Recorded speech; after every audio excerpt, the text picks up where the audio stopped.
before moving forward, first off, I want to say that this is a list of all geckos that are micro, which means that it includes geckos that are going to get around 3 inches or so as adults.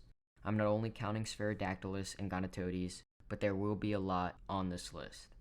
This is all completely my subjective opinion, and only a small number of geckos are being talked about, so please don't get upset if your favorite terrestrial microgecko is not featured on this list. Also, this is not a care video. I will most likely be doing an in-depth care video for almost all the species talked about today, as well as more in the future. But this is a ranking video, not a care video. I should also mention that none of these geckos are in any particular order. These are all just my top 4 to 5 favorite geckos. If you enjoy content like this, be sure to subscribe, hit the notification bell to stay in the know, and now that this is all out of the way, let's talk about Saurodactylus grandisquamus etilis. I'm actually not 100% sure how to say their scientific name, but their common name is big-scaled least gecko. These geckos are previously known as Saurodactylus macrolepis etilis, but were recently changed to grandisquamus. These are the kings of microgeckos. They are the perfect size, not too big, not too small, and they're bold. They're almost out all day long and will even be watching you while you do work. They're probably one of the most available microgeckos, super cheap, and the best entry microgecko around. These guys are amazing, super active and personable geckos, and they are a gateway into the addiction of microgeckos. And mark my words, once you get one of these, you're going to want more. Up next is the ocellated gecko, or Saurodactylus argus. These guys are some of my favorite and most available microgeckos in the hobby. They are super meticulous in the way they climb, and like most microgeckos, are super inquisitive about your actions. Argus are gorgeous spotted geckos with super great behavior, and you'll see them almost as much as grandisquamus, and are some of the most handleable out of all the microgeckos. I'm always in a constant battle between which do I recommend more, Argus or grandisquamus.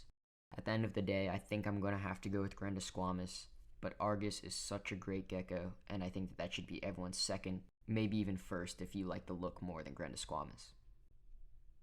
Now we're moving into a more arid species, Heteronotia bonoi. This gecko, although having a huge range from tropical to arid climates, is generally in the red phase in the US hobby, which means that it's from a more arid condition. They're super fun, arid geckos that have amazing behavior. The biggest downside to Heteronotia bonoi is that they are nocturnal. In being nocturnal, you barely see them out during the day. However, at night, they're extremely active. You'll hear them rummaging around, digging through the substrate, and they love hiding under cork or under rocks. They are an amazing Australian microgecko species that is also parthenogenetic. This means that they do not need a male to reproduce. They reproduce asexually, and eventually you'll be able to breed them very easily, similar to mourning geckos. The big difference is that these ones are from Australia, live in more arid conditions, and are terrestrial. Although, even though they're terrestrial, they are noticed to be very avid climbers and love doing it. Next up, we have Saurodactylus. As far as I know, there's only Saurodactylus braceti in captivity. These guys are amazing. They're basically Heteronotia bonoi on steroids. They're a small arid species found in Morocco. Their common name being Moroccan lizard geckos. They're great. Their tail displays that they put up when hunting or when just moving along is amazing. They are primarily nocturnal, but if you feed during the day, they are most likely going to come out and eat, just like most nocturnal geckos. Unfortunately, even though they are so great, there aren't a lot of people breeding them in the US. I actually could not find anyone breeding them except for Josh's Frogs, which is kind of odd since they're like the most reputable online distributor in the United States. But their availability is extremely sporadic, and you'll probably only see 1 to 3 available a year.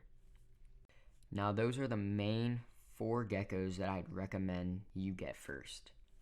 Now, I'll go to some honorable mentions.